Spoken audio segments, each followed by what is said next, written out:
Hello students, lesson number 7 wave optics के ये part number 7 में आज हम देखने वाले हैं intensity distribution and conditions for well defined and steady interference pattern.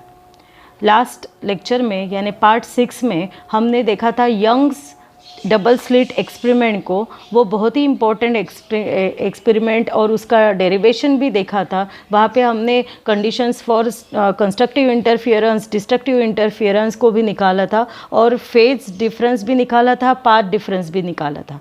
ठीक है, तो अब हम स्टार्ट करने से पहले थोड़ी सी रिविजन भी कर लेते हैं। और एक ऐसा क्वेश्चन आ सकता है कि distinguish between constructive and destructive interference, constructive and destructive interference, ये 2 मार्क्स के लिए ऐसा क्वेश्चन आ सकता है। तो इसीलिए चलो मैंने बोला कि ये भी ले लेते हैं क्वेश्चन, और कैसा है कि आपकी थोड़ी सी रिवीजन भी हो जाएगी।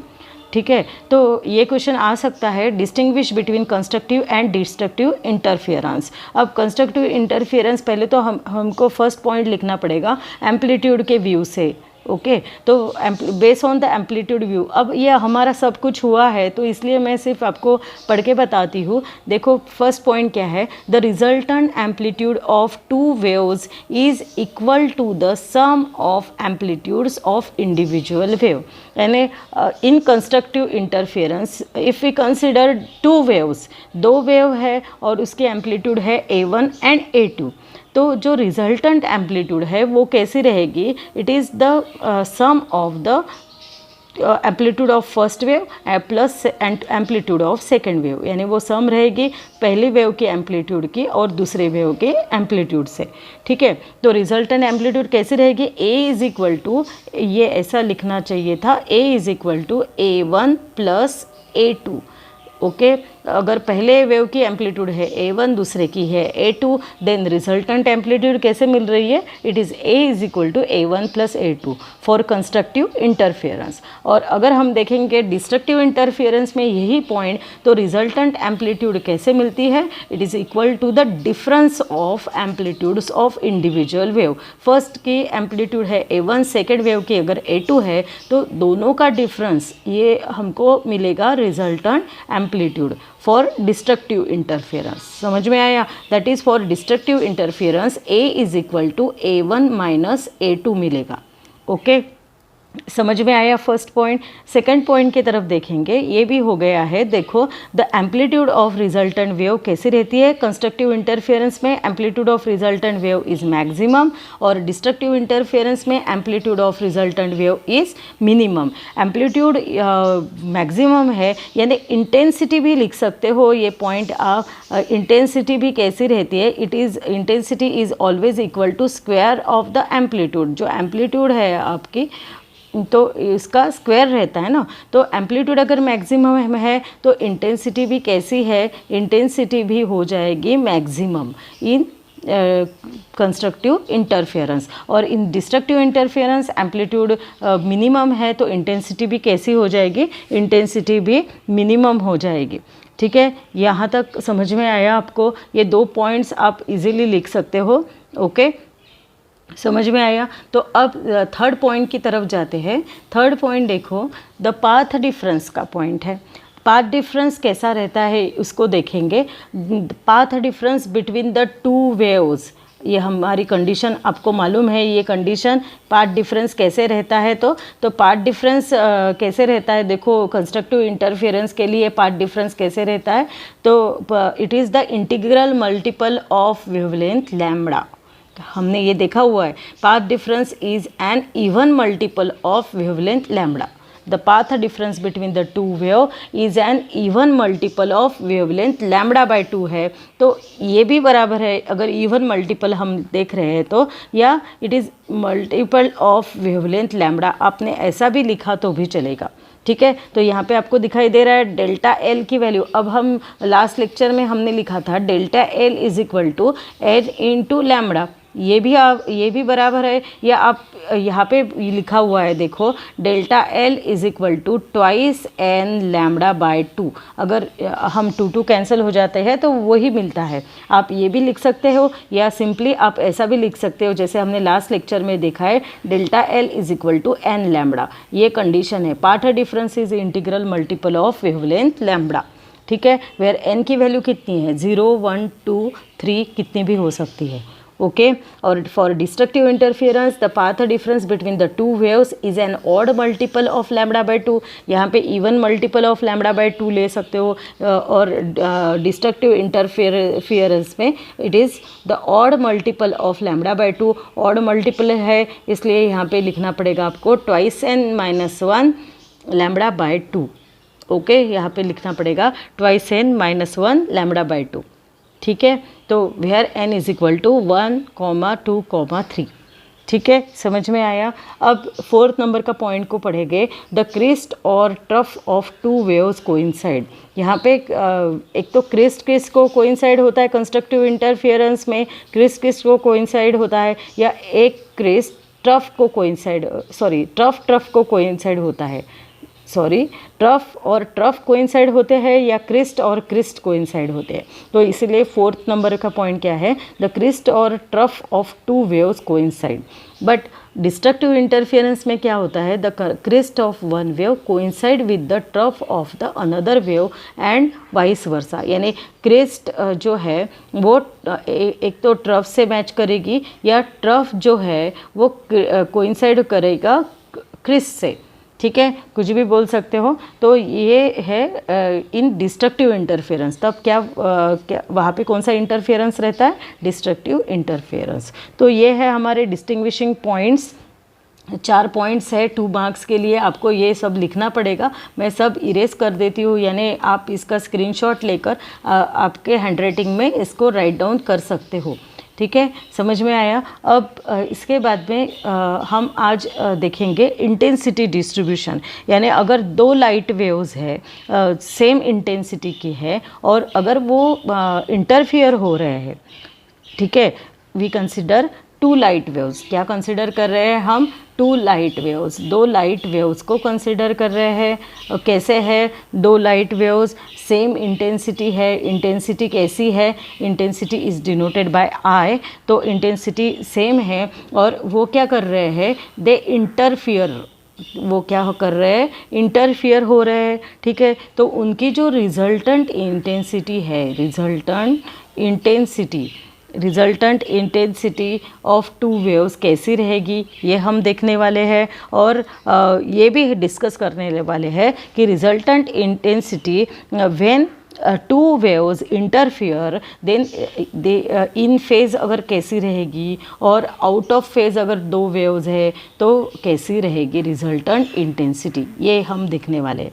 ओके, क्या क्या देखने वाले हैं, अगर 2 लाइट वेव्स है और उनकी इंटेंसिटी आई है, और अगर वो इंटरफियर हो रहे हैं तो उनकी रिजल्टेंट इंटेंसिटी क्या है, ये हम देखने वाले हैं। और जो 2 लाइट वेव्स है, जो रिजल्टेंट इंटेंसिटी हमको मिल रही है, तो वो light waves out of phase अगर रहेंगे तो कैसी इंटेंसिटी होगी, इन फेज में रहेंगे तो कैसी इंटेंसिटी होगी, ये हम इस इंटेंसिटी डिस्ट्रीब्यूशन में देखने वाले हैं।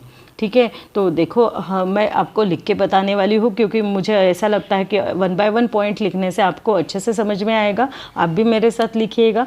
ठीक है, इंटेंसिटी डिस्ट्रीब्यूशन में हमको देखना है, देखो हेडिंग हमारा resultant intensity when 2 waves interfere in phase and out of phase. अगर 2 रिजल्टेंट इंटेंसिटी भी देखने वाले हैं हम, और 2 वेव जो इंटरफियर हो रहे हैं वो इन फेज है, आउट ऑफ फेज है, तो रिजल्टेंट इंटेंसिटी क्या है वो भी देखने वाले। ठीक है, तो यहाँ पे हम कंसिडर करेंगे कि जो 2 वेव है, there is a constructive interference. हमको मालूम है, जो अगर 2 वेव इंटरफियर हो रहे हैं, और if the crest is coincide with crest और trough is coincide with trough, then there is a constructive interference. हमको मालूम है क्या होता है वहाँ पे कंस्ट्रक्टिव इंटरफियरेंस। मैं पहले आपको सब समझा देती हूँ, फिर हम लिखेंगे, और फिर आपको अच्छे से समझ में आएगा ऐसे मुझे लगता है। तो कंस्ट्रक्टिव इंटरफियरेंस में क्या तैयार होती है, कौन सी टाइप की फ्रिंज तैयार होती है, तो ब्राइट फ्रिंज तैयार होती है। ठीक है, ब्राइट फ्रिंज कहाँ पे तैयार होती है, तो सेंटर में तैयार होती है, ये हमने देखा हुआ है। ठीक है, तो एम्पलीट्यूड कैसी रहती है, एम्पलीट्यूड जो है it is twice that of the original wave incident जो हो रही है उसके ट्वाइस रहती है। ठीक है, जो सपोज ओरिजिनल वेव की एम्पलीट्यूड है ए, तो जो कंस्ट्रक्टिव इंटरफेरेंस में जो एम्पलीट्यूड होगी वो कैसी रहेगी, ट्वाइस ए।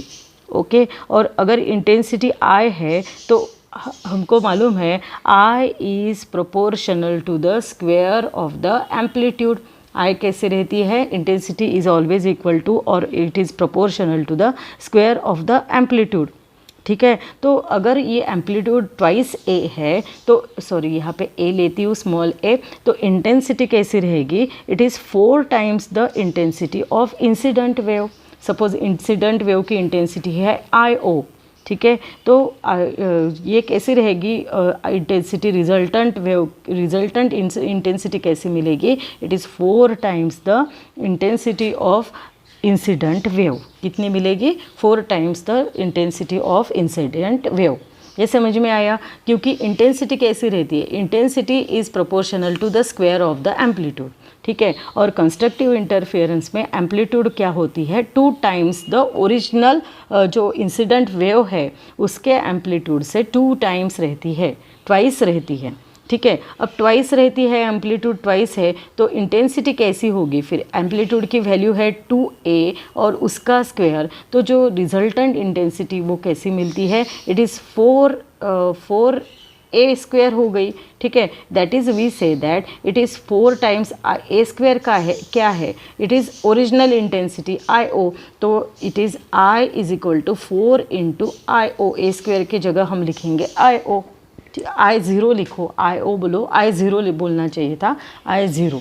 ठीक है, तो ये समझ में आया क्या कि कंस्ट्रक्टिव इंटरफेरेंस में एम्पलीट्यूड है वो ट्वाइस रहती है original amplitude of the wave से, और इंटेंसिटी कैसी रहती है, ओरिजिनल वेव की इंटेंसिटी रहती है स्क्वायर ऑफ द एम्पलीट्यूड रहती है, और अगर तो रिजल्टेंट इंटेंसिटी हमको मिलती है 4 times the intensity of the original wave.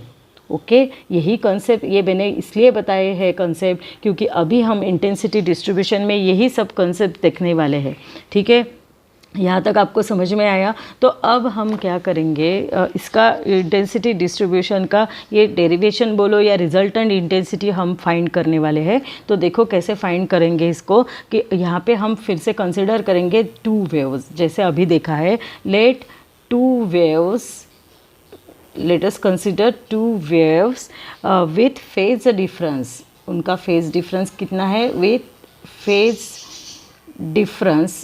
Difference है फाई, उनका फेज डिफरेंस है फाई। और सपोज करो कि वो एक पॉइंट हम कंसिडर कर रहे हैं और they meet at point P. ठीक है, एक पॉइंट पे 2 वेव मीट हो रही है, suppose this is a point P. ठीक है, तो यहाँ पे हम लिखेंगे let 2 waves with phase difference phi meet at point P. कहाँ पे मीट हो रही है, एट पॉइंट पी पे। ठीक है, पॉइंट पी पे मिल रही है। तो अब यहाँ पे हम कंसिडर करने वाले हैं कि उनका इलेक्ट्रिक फील्ड क्या है। ठीक है, अब आप बोलेंगे इलेक्ट्रिक फील्ड कैसे आ गया, तो वहाँ पे इलेक्ट्रिक फील्ड को अब हमको कंसिडर करना है कि अगर तो वहाँ पे अगर लाइट वेव है तो वहाँ पे अगर इलेक्ट्रिक फील्ड है तो कैसा रहेगा वो। ठीक है, तो यहाँ पे मैं लिखती हूँ let their electric fields be. Electric fields क्या रहेगी, electric fields E1 is equal to, first wave की रहेगी E1 is equal to E0 sine omega t, ऐसी वैल्यू रहेगी। पहले की इलेक्ट्रिक फील्ड पहले वेव की रहेगी ये, और दूसरे वेव की इलेक्ट्रिक फील्ड रहेगी E2 is equal to E0 sine of omega T plus phi, क्योंकि दोनों में कितने का डिफरेंस है, तो फाई का डिफरेंस है। ऊपर हमने लिखा है कि विथ फेज डिफरेंस फाई। ठीक है, ये हो गया। अब ये इक्वेशन कैसे आया, क्योंकि हमारी वेव साइन वेव हम कंसिडर कर रहे हैं, और ये इक्वेशन ये जो है आगे आप जाओगे तो जैसे जैसे जैसे इलेक्ट्रिक फील्ड वगैरह का कंसेप्ट आएगा तब ये आपका क्लियर हो जाएगा। अभी तो आपको ये सब लर्न करना पड़ेगा, ठीक है। तो रिजल्टेंट इलेक्ट्रिक फील्ड कैसी रहेगी वो पॉइंट पे, तो हमने पॉइंट को कंसिडर किया है P, तो रिजल्टेंट इंटेंसिटी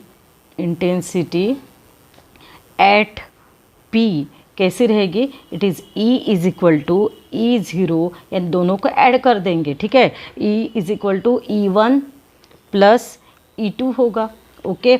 तो E इज इक्वल टू क्या आ जाएगा, E is equal to E1 है E0 sine of omega t होगा, प्लस E2 क्या होगा, E0 sine of omega T plus phi होगा, ठीक है। तो अब यहाँ पे E0 को अगर कॉमन निकालते हैं, दोनों इसमें E0 कॉमन है, तो sine A plus sine D के sine A plus sine B का फॉर्मूला यहाँ पे अप्लाई होगा। वो फॉर्मूला मैं पहले यहाँ पे लिखती हूँ और फिर हम आगे जाएंगे। क्या है formula, sine A plus sine B का फॉर्मूला हमको यहाँ पे अप्लाई करना पड़ेगा। वो फॉर्मूला मैं लिख रही हूँ, it is cos of 2 times लिखना पड़ेगा, sorry 2 times cos of A plus B by 2, ठीक है, इंटू साइन ऑफ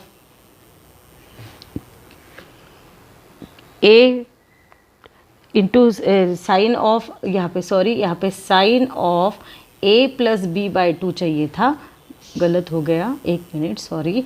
तो यहाँ पे मैं लिखूँगी sine 2 times sine of A plus B by 2 into cos of, यहाँ पे कॉस चाहिए था। ये पूरे ट्रिग्नोमेट्रिक फॉर्मूले लर्न चाहिए, कभी कभी ऐसा कन्फ्यूजन होता है, फिर यहाँ पे चाहिए cos of A minus B by 2, ये फॉर्मूला हमको यहाँ पे यूज़ करना है, ठीक है। तो हमारा देखो क्या होगा, ई की वैल्यू हमको निकालनी है। देखो A है, सपोज़ करो यहाँ पे A इक्वेशन में E0 हम कॉमन निकालने वाले हैं, ये E0, और उसके बाद में साइन ओमेगा टी, यानी A है ओमेगा टी और B है ओमेगा टी प्लस फाई, यानी पहली टर्म हमारी आएगी sine of A plus B by 2, तो sine of omega T plus phi by 2 ऐसे आएगा ना। और दूसरी टर्म आएगी कॉस ऑफ क्या आएगा, A माइनस B है तो ओमेगा टी माइनस फाई ऐसे आएगा ना। तो ओमेगा टी तो यहाँ पे कैंसिल हो जाएगा, ठीक है। तो यहाँ पे मैं लिखती हूँ वो जो मैंने बोला है, क्या आएगा देखो। अब E0 को कॉमन निकालती हूँ, ठीक है, E0 कॉमन निकाला मैंने, और 2 टाइम्स का ये जो 2 है वो पहले लिख लेती हूँ। तो it is sine of A plus B, A है हमारा ओमेगा टी था, ठीक है। देखो A है ओमेगा टी और omega T plus phi by 2 ऐसा आएगा ना, omega T plus phi by 2 into cos of A minus B है, A है ओमेगा टी माइनस उससे ओपन हो रहा है इसलिए फाई बाय 2, ओके। यहाँ तक आ गए।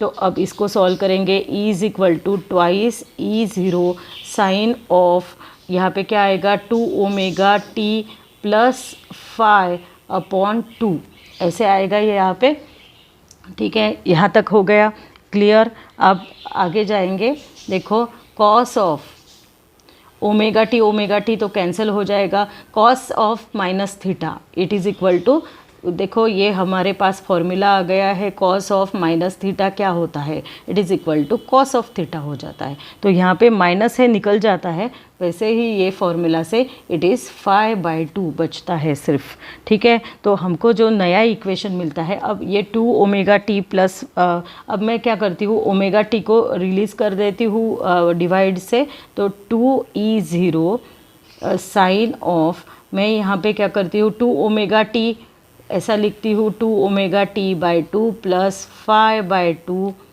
सेपरेट करती हूँ denominators, cos of phi by 2 ऐसे आएगा ये यहाँ पे, ये समझ में आया क्या यहाँ तक? अब आगे जाएंगे, देखो E is equal to twice E0 sine of 2 cancel हो जाएंगे, यानी we get omega T plus five into cos of 5/2।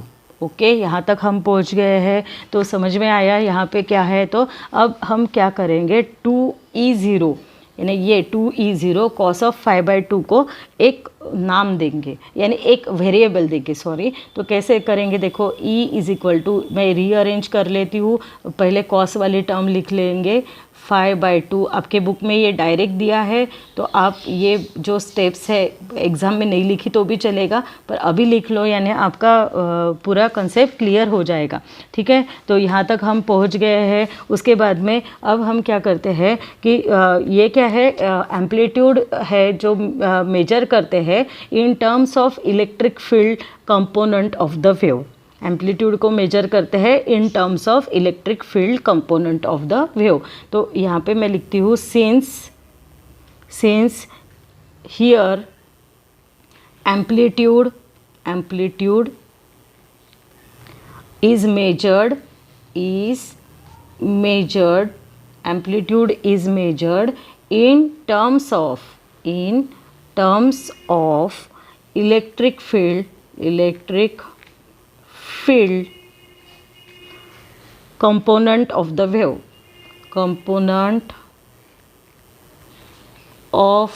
wave।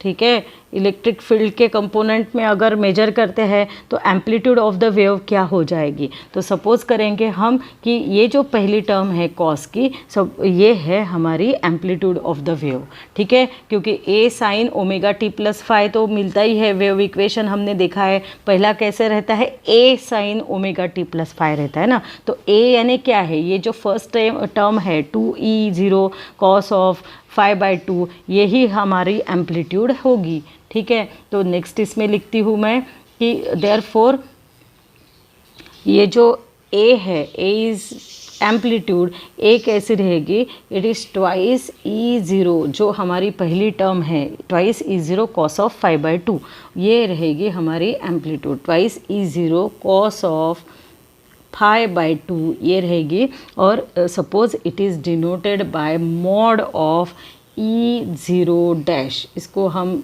Denote करेंगे मॉड ऑफ E0 डैश से। ठीक है, अब इंटेंसिटी हमको मालूम है कि इंटेंसिटी कैसी रहती है, एज करके लिखती हूँ, एज इंटेंसिटी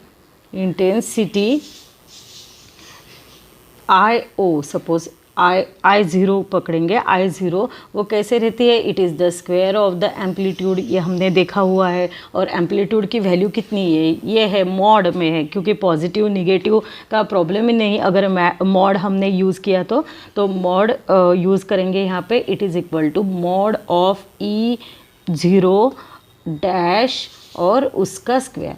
ये समझ में आई ये स्टेप। अब इंटेंसिटी एट पॉइंट P हमने कंसिडर किया था, एक पॉइंट P, वहाँ पे दो वेव्स मीट होने वाली है, मिलने वाली है। तो इंटेंसिटी वो पॉइंट पे कैसी रहती है उसको हम निकालेंगे। इंटेंसिटी एट पॉइंट P कैसा रहेगा, suppose it is denoted by IP, तो इट इज़ इक्वल टू वो कैसे रहेगी, it is suppose mod of EO, जहाँ पे दो वेव मिलने वाली है ना, तो इंटेंसिटी भी उसकी कैसे रहेगी, E0 डैश स्क्वायर। तो अब E0 की वैल्यू सब्सटीट्यूट करते हैं, E0 की वैल्यू हमने E0 डैश की वैल्यू सब्सटीट्यूट करते हैं। E0 डैश को हमने ऊपर देखो जहाँ पे मैंने राइट किया है, ये वैल्यू है ना ट्वाइस E0 कॉस ऑफ 5/2, वो सब्सटीट्यूट करेंगे फिर से, E0 कॉस ऑफ 5/2 और मॉड स्क्वायर। ठीक है, यहाँ पे आ गए हम। अब इसका स्क्वायर करते हैं, 2 का स्क्वायर यानी 4, ये आएगा E0 स्क्वायर कॉस स्क्वायर 5/2, इसका स्क्वायर नहीं होता, ये एंगल रहता है 5/2। ठीक है, तो E0 कॉस स्क्वायर 5/2 ये जो है। अब E0 यानी क्या है, ऊपर देखो E0 स्क्वायर, हमने E0 स्क्वायर को क्या बोला है, E0 डैश स्क्वायर। तो ये जो है सपोज इट इज़ क्या बोला है, IO है। ठीक है। तो अगर हम ऐसा लिख सकते हैं देयरफॉर आई ओ की वैल्यू क्या है, इट इज़ ए स्क्वायर और it is E zero square. तो हम यहाँ पे ऐसा लिख सकते हैं ना, तो ये है ई ज़ीरो स्क्वायर और यहाँ पे हम लिख सकते हुए कि इंटेंसिटी जो है it is equal to E zero square. ठीक है, इंटेंसिटी कैसी है, it is equal to E zero square. तो 4 यहाँ पे लिख सकते हैं हम आई ओ। ठीक है, सिर्फ आई ओ लिखेंगे इंटेंसिटी और इट इज़ कॉस स्क्वायर 5/2। यहाँ तक क्लियर हो गया सब। ये इसको यूज़ करेंगे पुट। ठीक है, अब हम यहाँ पे केसेस देखेंगे कि अगर दो वेव है, अगर दे आर इन फेज, हमने स्टार्टिंग में ही बोला था कि हमको देखना है इन फेज और out of phase resultant intensity क्या होगी। तो वो देखेंगे अब कि इन फेज अगर है दोनों वेव्स तो रिजल्टेंट इंटेंसिटी क्या होगी उसको देखेंगे। तो यहाँ तक हम आ गए हैं आई पी की वैल्यू। अगर आई पी जो पी पॉइंट है वहाँ पे दो वेव रीच होती है और अगर बोथ आर इन फेज तो क्या रहेगी रिजल्टेंट इंटेंसिटी। तो उसकी वैल्यू हम यहाँ पे अब निकालेंगे कि केस 1 कंसिडर करते हैं यहाँ पे हम कि अगर when two waves which are in phase, अब हम कंसिडर करेंगे फेज में है, दो इन फेज में है। ठीक है, which are in phase with each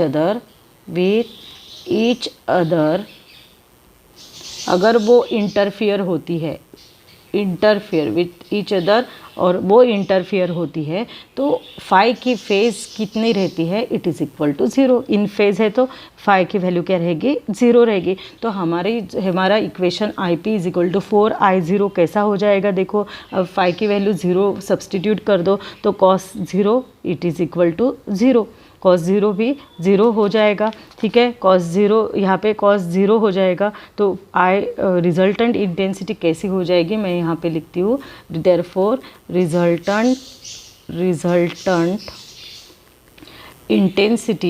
resultant intensity कैसी रहेगी, रिजल्टेंट इंटेंसिटी अब डिनोट करेंगे हम आई आर से और इट इज़ इक्वल टू देखो 4I0 कॉस स्क्वायर 5/2 के जगह मैं 0 लिखूँगी। ठीक है, तो वही लिखते हैं 4I0 कॉस स्क्वेयर और 5/2 की जगह 0 लिखेंगे। फिर क्या आएगा, ये कॉस स्क्वेयर कॉस 0 1 आएगा, सॉरी कॉस 0 क्या आएगा 1 आएगा। तो यहाँ पे हमको मिलेगा आई आर की वैल्यू 4I0। ठीक है, क्या मिलेगा हमको 4I0। दैट इज़ अब I0 न लिखते हुए हम इंटेंसिटी को लिखेंगे यानी 4 टाइम्स I मिलेगा। ठीक है, यानी इट इज़ मैक्सिमम है, मैक्सिमम मिलेगी।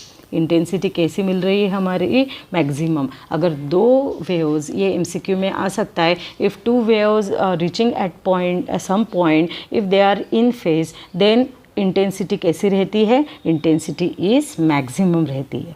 ठीक है, ये केस 1 समझ में आई। अब केस 2 को देखेंगे हम। केस 2 देखो कि जो अगर इंटेंसिटी है, केस 2 कंसिडर करेंगे हम। देखो केस 2 में कि अगर when two waves out of phase अगर है, when two waves are out of phase, अगर वो आउट ऑफ फेज है तो out of phase, if two waves out of phase है with each other, out of phase के नीचे underline करके रखती हूँ यानी आपको समझ में आया। तो अगर आउट ऑफ फेज है विथ ईच अदर और वो इंटरफियर हो रहे हैं, अदर इंटरफियर, ठीक है, तो रिजल्टेंट इंटेंसिटी क्या होगी ये हमको देखना है। तो फाई की वैल्यू रहती है पाई। अगर आउट ऑफ फेज है तो कैसे रहेंगी, फाई की वैल्यू पाई रहती है, ये हमने देखा हुआ है। ठीक है, पहले के लेसन्स में देखा है। तो रिजल्टेंट इंटेंसिटी हमारी कैसी होगी, resultant intensity it is denoted by I R. अब मैं 5/2 के जगह क्या यूज़ करूँगी, अब फाई की जगह मैं यूज़ करूँगी पाई। ओके, फाई की जगह जो हमारा ओरिजिनल इक्वेशन था ये आईपी का इक्वेशन, इसमें फाई की जगह मैं यूज़ करूँगी पाई। तो मेरा इक्वेशन कैसा बनेगा, 4I0 कॉस स्क्वायर पाई/2। ठीक है, कॉस स्क्वायर पाई/2 ऐसा आएगा। मैं यहाँ पे लिखती हूँ I R is equal to 4 cos square pi by 2, ठीक है। cos पाई बाय 2 की वैल्यू रहती है 0, तो so we get IR is equal to 0, ठीक है। दैट इज़ इंटेंसिटी कैसे मिली है हमको, मिनिमम। इंटेंसिटी कैसे मिलती है, minimum. That is if we consider two waves arrive at some point, they are if the waves are out of phase, then we get the minimum intensity. हमको कैसे intensity मिल रही है, मिनिमम इंटेंसिटी मिल रही है, ठीक है। यहाँ तक समझ में आया आपको? तो ये बहुत इम्पॉर्टेंट है, इसको सब मैंने आपको लिख के इसलिए बताया कि आपकी प्रैक्टिस हो गया। आप भी ये मेरे साथ लिखना चाहिए, नहीं लिख रहे होगे तो बाद में लिखो ये, ठीक है। ये हो गया। अब हमने देखा कि दो वेव अराइव होती है तो वो अगर इन फेज़ है तो रिजल्टेंट इंटेंसिटी कैसी रहती है, मैक्सिमम रहती है। आउट ऑफ फेज़ है तो रिजल्टेंट इंटेंसिटी कैसी रहती है, मिनिमम रहती है। ये हमने देखा है। तो अब इंटरफियरेंस पैटर्न कैसा रहेगा, अगर दो वेव आ रहे हैं तो स्लिट से और उनके एम्पलीट्यूड डिफरेंट है। ये कंसेप्ट को अब नेक्स्ट कंसेप्ट देखने वाले हैं हम, ये कि change in interference pattern. Interference pattern क्या होगा, चेंज होगा if amplitudes of waves coming from two slits, यहाँ पे स्लिट्स चाहिए था, amplitudes of two waves coming from the slits are different. अगर एम्पलीट्यूड डिफरेंट है तो जो इंटरफियरेंस पैटर्न कैसे रहेगा, ठीक है। तो बहुत ही ईजी है कि अगर एम्पलीट्यूड डिफरेंट है और इंटरफियरेंस पैटर्न को अगर कंस्ट्रक्टिव इंटरफियरेंस है वहाँ पे, तो एम्पलीट्यूड जो इंटेंसिटी है it is proportional to the square of the amplitude. हमने ये देखा हुआ है। तो intensity is proportional to square of the amplitude, but यहाँ पे हम इलेक्ट्रिक फील्ड के कंसेप्ट में देखने वाले हैं। तो it is sum of the two electrical intensity. ऐसे अभी हमने देखा है कि इलेक्ट्रिक फील्ड की जो इंटेंसिटी है that is E1 plus E2, ऐसा देखेंगे, और उसका स्क्वायर ऐसा रहेगा। तो देखो यहाँ पे फर्स्ट नंबर का point, if amplitudes of wave coming from the slits are different, अगर वो डिफरेंट है such that they exhibit electric field, अगर वो एग्जिबिट कर रहे हैं इलेक्ट्रिक फील्ड, कौन से है, E1 0 प्लस E2 0, ये इलेक्ट्रिक फील्ड एग्जिबिट कर रहे हैं, तो implying intensity to be proportional to, ये जो इंटेंसिटी है it is proportional to mod of E1 0 plus E2 0 और उसका स्क्वायर, ठीक है। ये intensity square of the amplitude है तो वहाँ पे प्लस होगा अगर डिफरेंट है तो, ठीक है। और यहाँ पे अगर ब्राइट ये है, ब्राइट बैंड है या वहाँ पे ब्राइट फ्रिंजेस है, ठीक है। तो यहाँ पे ऐसा चाहिए था, देखो, if amplitude of waves coming from slits are different such that they exhibit electric fields, ये है, देन उनके सेंटर में, अगर यहाँ पे क्या चाहिए था, अगर उनके सेंटर में ब्राइट फ्रिंजेस है, सेंटर में क्या है, ब्राइट फ्रिंजेस है, ठीक है, ब्राइट फ्रिंजेस है। ब्राइट फ्रिंजेस यानी कौन सा इंटरफियरेंस है वहाँ पे, कंस्ट्रक्टिव इंटरफियरेंस है। कंस्ट्रक्टिव इंटरफियरेंस है तो सिंपल आप ध्यान रखो, बस बाकी कुछ करना नहीं है। आप ध्यान रखो कि अगर ब्राइट फ्रिंज है, कंस्ट्रक्टिव इंटरफियरेंस है फर्स्ट इसमें, तो जो आई है it is proportional to the sum of two electric field, ठीक है, square of the sum of the two electric field. आपको दिखाई दे रहा है यहाँ पे, ठीक है।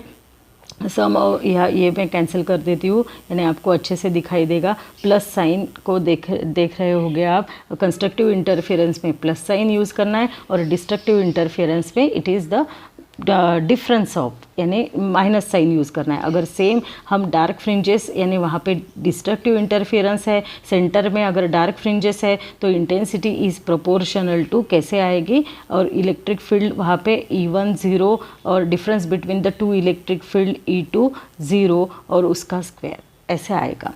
अगर फॉर डिस्ट्रक्टिव इंटरफेरेंस, ये है फॉर डिस्ट्रक्टिव इंटरफेरेंस, ठीक है, और ये है फॉर कंस्ट्रक्टिव इंटरफेरेंस, ये है फॉर कंस्ट्रक्टिव इंटरफेरेंस, ठीक है।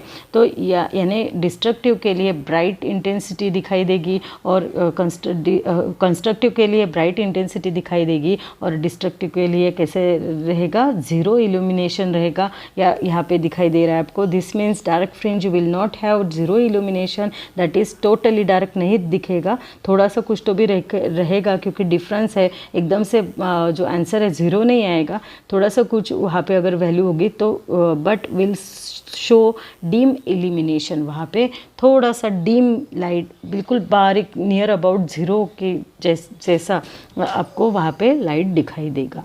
ठीक है, तो ये आपको कोई पूछेगा नहीं, ये सिर्फ एमसीक्यू के लिए बहुत काम का है। इतना ही याद रखो कि कंस्ट्रक्टिव इंटरफेरेंस है, intensity is proportional to sum of the two electric field, square of the two electric field. और अगर डिस्ट्रक्टिव इंटरफेरेंस है तो intensity is proportional to the square of the difference of two electric field. Okay, ये समझ में आया?